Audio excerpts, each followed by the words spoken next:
Cody m'a trompé. Je vais divorcer, ai-je déclaré en présentant les papiers du divorce et les preuves. Oh, tu as fini par t'en apercevoir? Quelle femme de ménage inutile vous étiez! Sortez d'ici, je venais de montrer aux parents de Cody les preuves de son infidélité et de leur annoncer mon intention de divorcer. Il me harcelait quotidiennement et j'étais prête à partir immédiatement. Alors que je préparais mes affaires, j'ai entendu des voix fortes venant d'en bas. C'est quoi toutes ces voitures? Il doit y avoir 30 voitures noires de luxe. Je n'ai aucune idée de ce qui se passe non plus. Quand j'ai entendu leur voix et que j'ai regardé par la fenêtre, il y avait vraiment 30 voitures de luxe noires garées dehors. Lorsque je suis descendue, j'ai trouvé mes beaux-parents terrifiés, ne sachant pas ce qui se passait. Et ne vous inquiétez pas, j'ai tout prévu. Ne soyez pas si surpris. Après tout, ils appartiennent à mon entreprise. Je m'appelle Julia.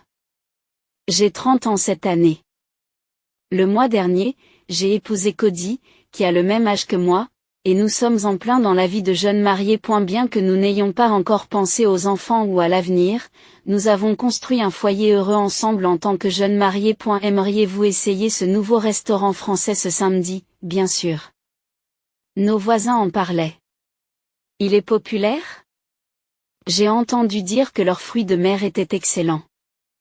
Je réserverai plus tard. Même après le mariage, nous avons continué à travailler tous les deux, avec des week-ends libres. Cependant, je m'occupais des tâches ménagères même les week-ends, et Cody respectait cela chez moi. Nous avons maintenu une vie équilibrée, sans trop interférer l'un avec l'autre, tout en consacrant du temps à notre mariage. Mais environ 6 mois après notre mariage, le comportement de Cody a commencé à changer. Vous savez. Maintenant que nous nous sommes installés dans la vie de couple, je pense que nous devrions déménager. Le bail de cet appartement se termine cette année de toute façon. Tu as peut-être raison. Il est peut-être temps de déménager. As-tu un endroit précis en tête? J'aimerais une maison avec un jardin. Probablement dans un quartier chic pour plus de sécurité. Nous vivions dans l'appartement de Cody depuis notre mariage, bien que nous ayons envisagé de déménager une fois que les choses se seraient stabilisées. Une maison dans un quartier chic coûterait assez cher. Bien que la sécurité soit importante, je ne pensais pas que nous avions besoin d'une maison pour nous deux, et nos opinions divergeaient donc. Nous n'avons pas vraiment besoin d'une maison, n'est-ce pas? Nous n'aurons pas d'enfants de sitôt et je veux me concentrer sur mon travail. Donc je ne veux pas passer trop de temps à l'entretien de la maison. Je voulais me concentrer sur ma carrière et j'avais décidé de ne pas avoir d'enfants pendant quelques années. Bien que vivre dans une maison puisse avoir un sens à terme, je ne pensais pas que c'était le bon moment. Cependant, Cody semblait penser différemment. Je ne dis pas que nous devons en acheter une, où est le problème? Mais par rapport à un appartement, les tâches ménagères seront beaucoup plus contraignantes. Il y a aussi l'entretien du jardin. Et je pense qu'il faudrait des efforts considérables pour l'entretenir pendant que nous travaillons tous les deux. Alors nous pouvons simplement engager une femme de ménage. Ce n'est pas si cher. Cody en parlait comme si ce n'était pas son problème.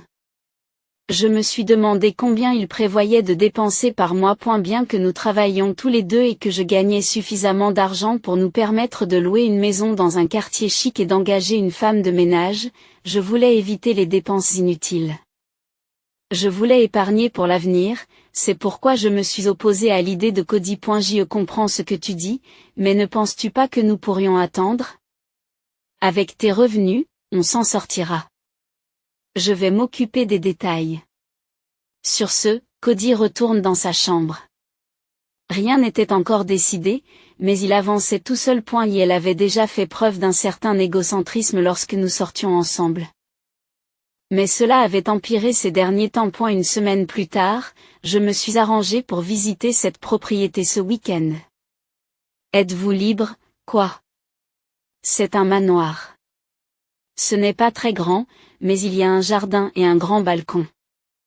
La propriété que Cody m'a montrée était une maison assez grande pour une famille élargie. Il y avait tellement de chambres que je ne pouvais même pas les compter, et c'était beaucoup trop grand pour nous. Bien que sa personnalité de frimeur puisse être attirée par une grande maison, je ne pouvais pas accepter de telles dépenses inutiles. Nous n'allons pas louer un endroit comme celui-ci. C'est beaucoup trop grand. Pourquoi es-tu si avare? C'est bien si nous pensons à l'avenir. Penser à l'avenir signifie que nous devrions économiser de l'argent maintenant, et non pas dépenser inutilement. Mais Cody ne pensait qu'au présent. De toute façon. On ne va pas louer un manoir comme ça. Trouvons quelque chose de plus raisonnable. Ne dites pas cela. J'ai déjà pris rendez-vous pour la visite. Ensuite, on m'a pratiquement traîné pour visiter la maison. Et la maison elle-même était belle et luxueuse. Elle était composée de 2 étages, avec un grand salon au premier étage et un jardin assez grand pour que les chiens puissent y courir. Avec ses 5 chambres, elle était vraiment trop grande pour 2 personnes. C'est merveilleux. Allons de l'avant avec le contrat. Qu'est-ce que tu veux dire? Laissez-moi faire. Sans aucune approbation de ma part, Cody a commencé à faire avancer le contrat. Même s'il n'était pas complètement finalisé, j'étais furieuse. Comme je ne pouvais pas me disputer sur place, j'ai décidé de confronter Cody une fois rentré à la maison. Qu'est-ce que tu veux dire à propos du contrat? Ne prends pas de décision tout seul. Ne te mets pas en colère. Mes parents vont aussi vivre avec nous. J'ai été choquée par la mention soudaine de ses parents dans la conversation, car je n'en avais jamais entendu parler.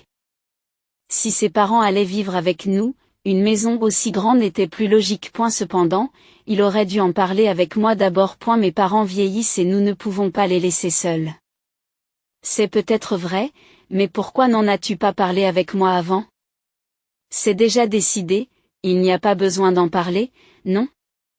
Je l'ai déjà dit à mes parents. J'étais tellement choquée par la déclaration de Cody que je n'arrivais pas à trouver les mots. Lui et ses parents avaient déjà discuté de la vie commune sans me consulter le moins du monde. C'était incroyablement égoïste. Pourquoi prends-tu des décisions aussi importantes tout seul? Il ne s'agit pas que de toi. Alors tu refuses? Ce n'est pas ça. Nous sommes mariés? Donc nous devons discuter de ces choses. Pourquoi devais-je expliquer quelque chose d'aussi évident? J'étais de plus en plus irritée. Le bon sens ne semblait pas s'appliquer à Cody. Tu es ma femme, alors ne te plains pas de ce que je dis ou fais. Si j'amenais soudainement mes parents à vivre avec nous sans te le dire, ne serais-tu pas en colère? C'est la même chose. Écoute, il y a une différence entre les hommes et les femmes. Ce que je dis est valable. C'est du bon sens. Je ne m'attendais pas à voir un tel machisme à notre époque. Je comprendrais peut-être si j'étais une femme au foyer, mais nous travaillons tous les deux et je gagne plus que lui. Les revenus de Cody ne suffiraient pas à eux seuls à louer une maison comme celle-ci. Je ne comprenais pas comment il pouvait être aussi arrogant. De toute façon, c'est déjà décidé. Et avec tes revenus, ça ne devrait pas poser de problème, non? Je te dis de ne pas prendre de décision toute seule. J'ai déjà dit à mes parents que nous prenions cet endroit. Vas-tu les décevoir par ton égoïsme? Je suis restée sans voix. Lorsque j'ai rencontré les parents de Cody lors de nos vœux de mariage, ils étaient plutôt difficiles. Ils semblaient me mépriser et je ne pensais pas qu'on s'entendrait un jour. C'est pourquoi je ne voulais pas vivre avec eux et je ne voulais pas causer de problème. Pourquoi ne pas aider tes parents financièrement? Je serais prêt à y contribuer. Réprimant ma colère, j'ai proposé une alternative à la cohabitation. Non, comme je l'ai dit à plusieurs reprises, vivre avec eux est déjà décidé. Tu ne veux pas qu'ils se plaignent encore de toi, n'est-ce pas? Je couvrirai les frais de subsistance, mais tu paieras le loyer. Mais ne le dis pas à mes parents. Laisse-les croire que c'est moi qui paie tout. Je soupire profondément devant l'égoïsme de Cody du début à la fin. Cependant, ne voyant pas l'intérêt de poursuivre cette conversation qui n'aboutirait à rien, j'ai accepté à contre-séure. Je travaillais de toute façon, donc je n'aurais pas à passer beaucoup de temps avec ses parents. J'ai décidé d'essayer de minimiser mes interactions avec eux. 6 mois plus tard, après avoir emménagé, la vie avec mes beaux-parents a commencé. Pourquoi vos affaires sont-elles dans cette grande pièce? En tant que belle-fille, vous devez évidemment prendre la plus petite chambre. Il y avait 2 grandes pièces et 3 plus petites au 2e étage. Comme c'est moi qui payais le loyer et que ce sont ses parents qui restaient avec nous, j'avais pensé que les 2 grandes chambres seraient pour Cody et moi, mais cela a mis mes beaux-parents en colère. Et ne nous mettez pas en colère. S'il vous plaît. Vous ne comprenez manifestement pas votre position. La plus petite chambre est amplement suffisante pour vous. Soyez reconnaissant d'avoir votre propre chambre. Je ne comprenais pas pourquoi je devais prendre la plus petite chambre alors que je payais le loyer. Même si j'étais irritée, il ne servait à rien de discuter avec eux. Il valait mieux céder plutôt que de se battre. Je comprends. Vous devriez penser à ces choses-là sans qu'on vous le dise. Alors que la plus petite chambre était encore suffisante pour une personne, j'ai déplacé mes affaires en silence, en me disant que c'était mieux que de se disputer. Même si c'était un mauvais départ dès le premier jour, je travaillais habituellement à l'extérieur de la maison, ce qui me permettait de ne pas avoir à interagir beaucoup avec eux. J'ai essayé de rester positive et de ne pas laisser le stress s'accumuler au fur et à mesure que je commençais cette nouvelle vie. Cependant, mes attentes ont été trahies. Cody. Tu ne rentres pas encore à la maison? Je travaille. Ne m'appelle pas. Je rentrerai probablement tard. Peu de temps après avoir emménagé, Cody a commencé à travailler et à rentrer tard. Alors que j'avais prévu de passer du temps dans ma chambre après mon retour du travail, mes beaux-parents m'ont obligé à tout faire. Ils me donnaient des ordres, me disaient de faire ceci et cela, et se mettaient en colère si je restais dans ma chambre, me disant de ne pas me reposer. À eu départ, ils étaient censés s'occuper des tâches ménagères puisqu'ils étaient toujours à la maison, mais ils ne m'ont pas aidé du tout, et j'ai fini par devoir tout faire après mon retour du travail. Lorsque j'ai suggéré d'engager une femme de ménage, ils s'y sont fermement opposés. Ils ont insisté sur le fait que les tâches ménagères étaient du ressort de la belle-fille et n'ont pas écouté mon avis. J'atteignais mes limites avec ces journées stressantes. J'ai donc décidé d'en parler directement à Cody. Il faut que tu parles à tes parents. Quand tu n'es pas là, ils me traitent comme une femme de ménage. Ils essaient probablement d'être bienveillants. Le temps en famille est nécessaire, et tu ne devrais pas aller directement dans ta chambre quand tu rentres à la maison. Bien que les moments en famille puissent sembler agréables, la réalité était que j'étais juste utilisée comme une femme de ménage. J'aurais aimé qu'il ne donne pas une tournure aussi commode à la situation, mais Cody ne me prenait pas au sérieux. Peu à peu, la façon dont ses parents me traitaient a empiré et j'ai commencé à regretter d'avoir épousé Cody. Tu vas bien? Tu n'as pas l'air bien. Si quelque chose te préoccupe, tu peux toujours m'en parler. Mon père et moi travaillons au même endroit, nous nous voyons donc tous les jours. Comme il veille sur moi depuis l'enfance, il a probablement remarqué les moindres changements chez moi. Cependant, ne voulant pas l'inquiéter inutilement, j'ai gardé le silence sur la situation à la maison. J'ai décidé d'essayer de reparler à Cody. S'il n'y avait pas d'amélioration possible, j'envisagerais de vivre séparément.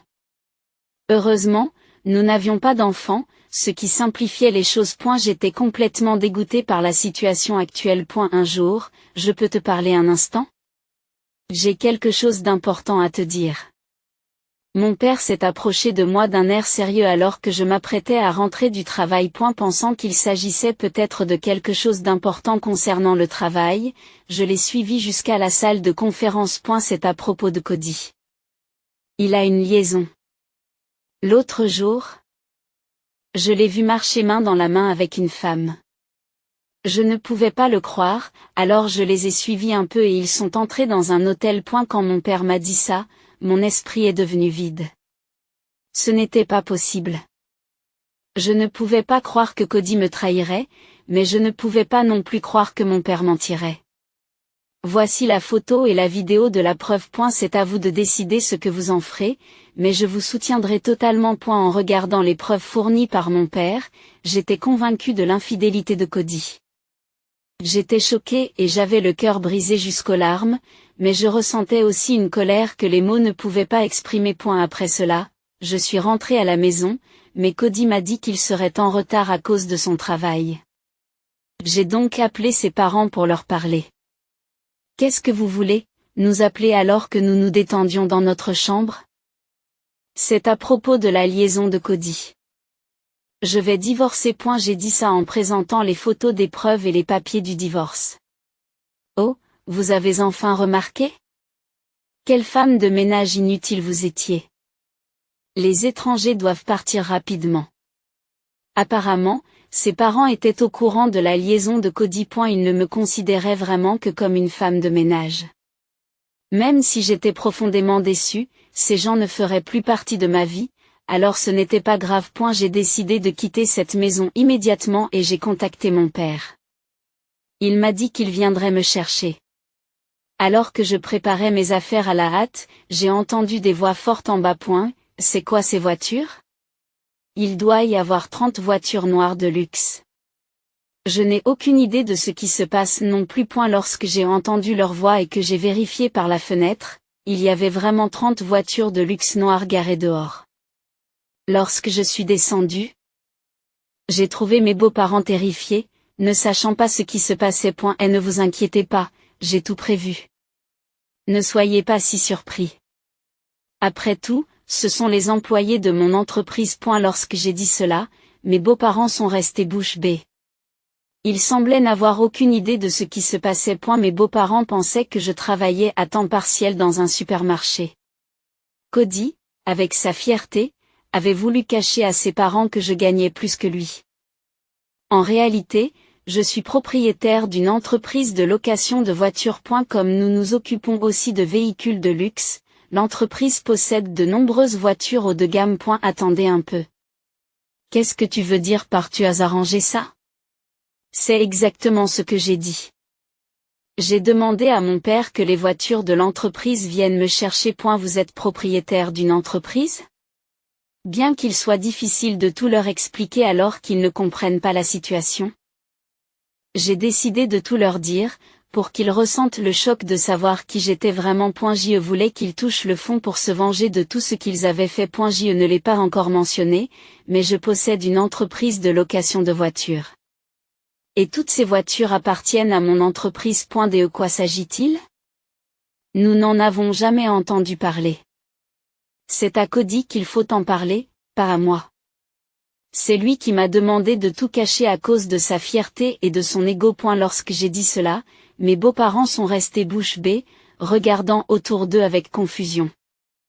Ils n'avaient probablement jamais imaginé que je gagnais plus que Cody. Comme je n'achetais pas de marque de luxe et que je ne dépensais pas beaucoup d'argent, ils n'ont jamais rien soupçonné. Je ne dépense pas beaucoup d'argent personnellement, et mon salaire n'est pas très élevé.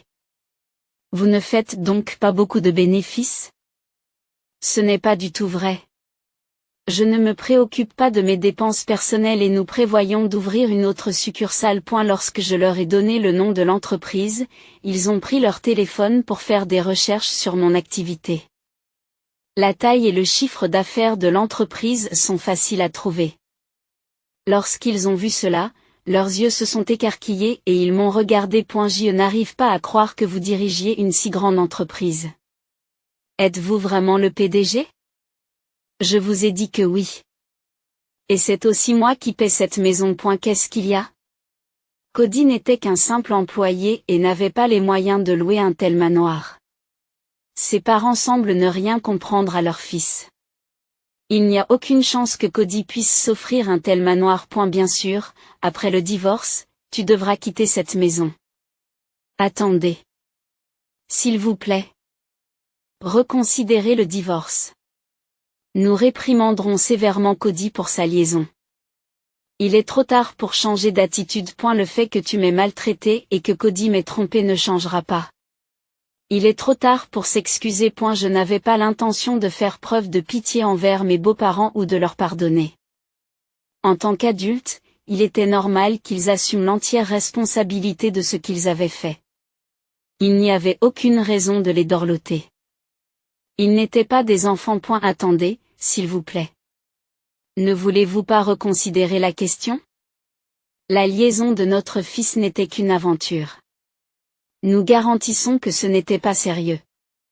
Nous avons peut-être été un peu durs avec vous, mais c'est parce que nous voulions que vous grandissiez. Mes beaux-parents essayaient de justifier leurs actes et d'empêcher le divorce à tout prix.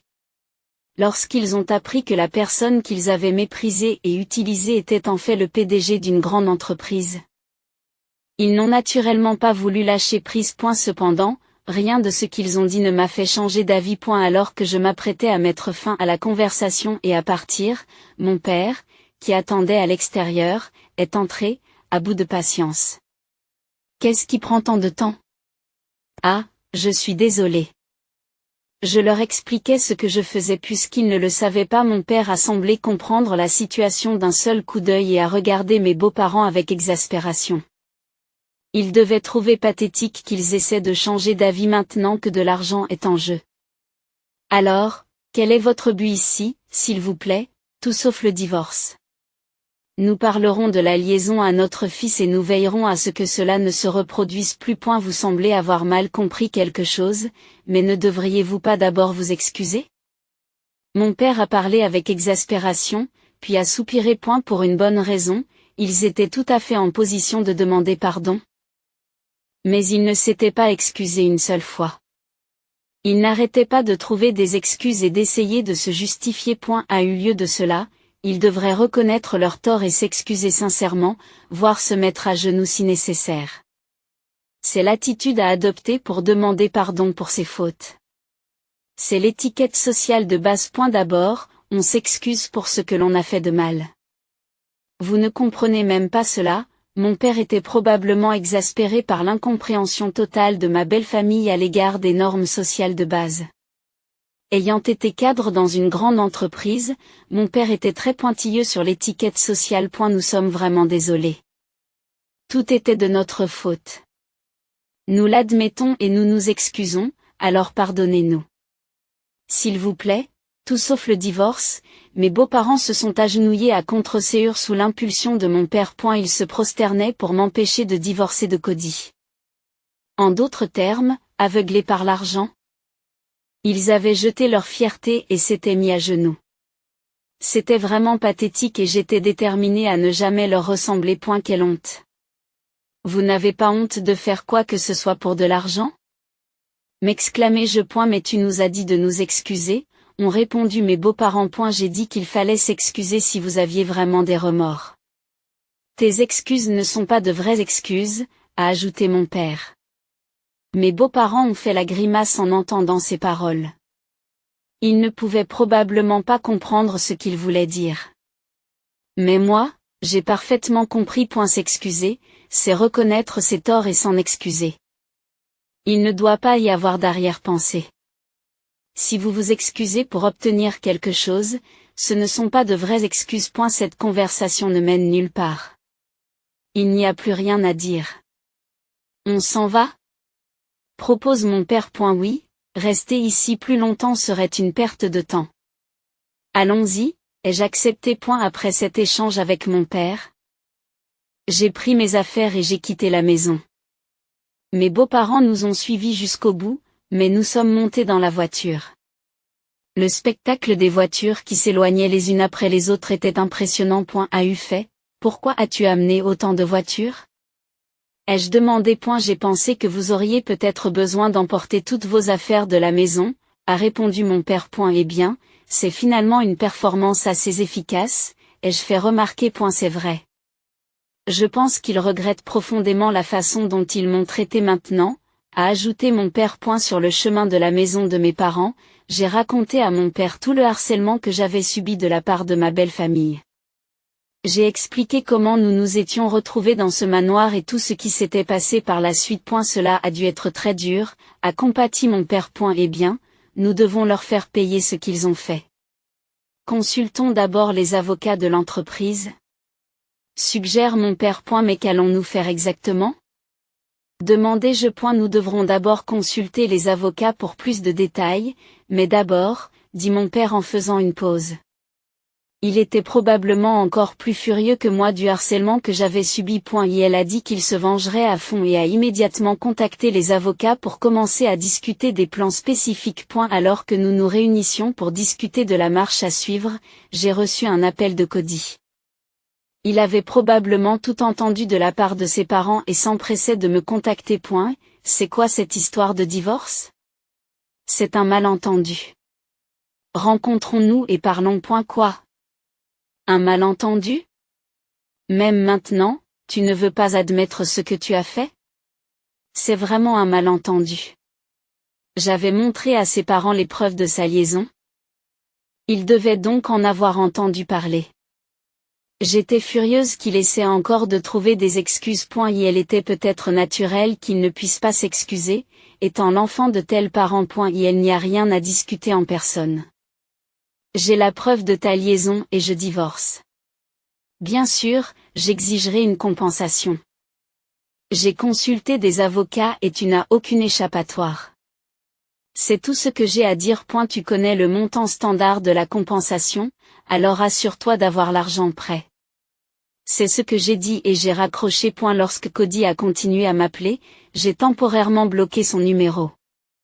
Avec les preuves de la liaison en main et les avocats de notre côté, nous avons commencé à discuter de la manière de gérer le divorce et la compensation. Une semaine plus tard, je me suis rendue au manoir avec mon avocat pour discuter des arrangements futurs. Tout d'abord, veuillez signer les papiers du divorce. Nous demanderons également une compensation pour la liaison et le harcèlement malveillant. Je vous l'ai dit, je ne divorcerai pas. Et demander une compensation est ridicule. Ce sont nos conditions. Si vous ne les respectez pas, nous sommes prêts à porter l'affaire devant les tribunaux. L'avocat a parlé brièvement, ne présentant que deux options, accepter nos conditions ou faire l'objet d'un procès. Nous n'exigeons pas de compensation déraisonnable, mais réclamions simplement des montants appropriés et faisions valoir nos droits légaux, de sorte que nous étions sûrs de gagner si l'affaire était portée devant les tribunaux. Bien sûr, vous devrez aussi quitter cette maison. Au fait, Cody, votre partenaire est votre collègue de travail, n'est-ce pas? Lorsque j'ai dit cela, Cody a été très choqué. Sur les conseils de mon père. J'avais engagé un détective privé cette semaine pour enquêter sur tout ce qui le concernait.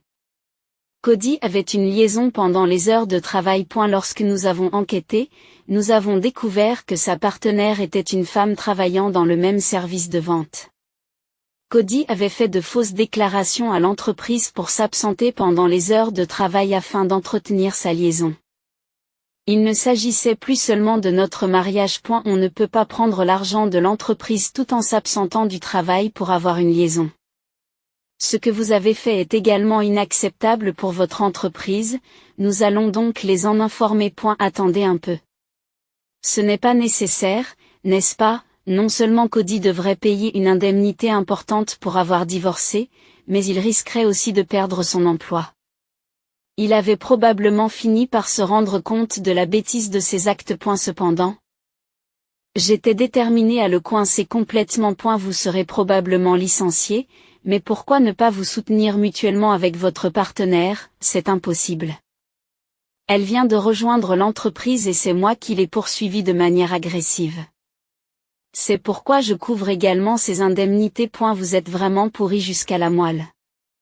Mais ce ne sont pas mes affaires. Quelles que soient les circonstances entre Cody et sa partenaire, ils doivent assumer la responsabilité de leurs actes. Si leur relation s'est effondrée et que leur vie a été gâchée, cela n'a aucune importance pour moi. C'est tout ce que j'ai à dire. Vous avez une semaine pour répondre à notre avocat. Si nous n'avons pas de réponse, nous intenterons une action en justice. S'il vous plaît. Pardonnez-moi. Je n'ai pas d'argent pour l'indemnisation. Je n'ai pas d'économie, donc je ne pourrai pas vivre. Je suis vraiment désolé. Je me mettrai à genoux. Tout ce que vous voudrez. S'il vous plaît. Pardonnez-moi. Jusqu'à la fin, Cody et ses parents ont imploré mon pardon, mais mon cœur n'a pas été touché du tout. En fait, j'étais en colère de voir qu'ils essayaient d'échapper à leurs responsabilités même à ce stade. Et ne m'obligez pas à me répéter. Je n'ai pas l'intention de vous pardonner. Vous pouvez souffrir jusqu'à la fin de vos jours, je m'en fiche. Je l'ai dit clairement et je suis partie avec l'avocat. Une semaine plus tard, ils ont répondu à notre avocat. Ils ont dit qu'ils ne pouvaient pas payer en totalité et ont demandé des paiements échelonnés. Toutefois, comme nous ne leur faisions pas confiance, nous avons insisté pour obtenir le paiement intégral. Ils sont restés sans réponse pendant un certain temps, mais après que nous les ayons menacés d'une action en justice, ils ont réussi, d'une manière ou d'une autre, à effectuer le paiement. Peut-être avaient-ils emprunté de l'argent quelque part. J'ai entendu dire qu'ils avaient vendu tous leurs biens et épuisé leurs cartes de crédit et leurs prêts à la consommation pour rassembler autant d'argent qu'ils le pouvaient. Pour le reste, ils se sont apparemment tournés vers des amis et des parents, et même vers des usuriers. Aujourd'hui, ils travaillent à temps partiel ou comme journaliers pour rembourser leurs dettes, et je pense qu'ils méritent de souffrir à vie. Après cet incident, la relation de Cody avec ses parents s'est complètement effondrée et ils ont coupé les ponts. Ses parents vivraient dans un vieil appartement et se débattraient avec le remboursement mensuel de leurs dettes. Et la partenaire de Cody a également été licenciée de l'entreprise, sans compétences, elle a du mal à trouver un nouvel emploi. Bien que Cody ait pris en charge ses indemnités, elle a été abandonnée par ses parents et ses amis et s'en sort à peine avec des emplois à temps partiel. Quant à Cody, la rumeur de sa liaison s'est répandue dans tout le secteur, si bien qu'il lui est impossible de retrouver un emploi dans le même domaine. Même en essayant de trouver du travail dans d'autres secteurs, aucune entreprise respectable ne voulait embaucher quelqu'un qui avait été licencié, si bien qu'il a fini par travailler dans une entreprise plutôt noire. Avec l'énorme dette qu'il a contractée pour couvrir les 2 indemnités, il travaille apparemment tous les jours pour rembourser ses dettes, et peut à peine s'offrir des repas convenables. Quant à moi, après le divorce, je me suis concentré sur mon travail et j'ai développé mon entreprise avec succès. Mon père continue à me soutenir en tant que bras droit et je mène une vie épanouie. Je ne sais pas si je me remarierai, la vie est imprévisible. Cependant, à partir de maintenant, j'ai l'intention de vivre sans me sacrifier. J'ai beaucoup de personnes fiables autour de moi, et ceux qui font le mal en subiront toujours les conséquences. C'est pourquoi je veux vivre ma vie correctement et en profiter.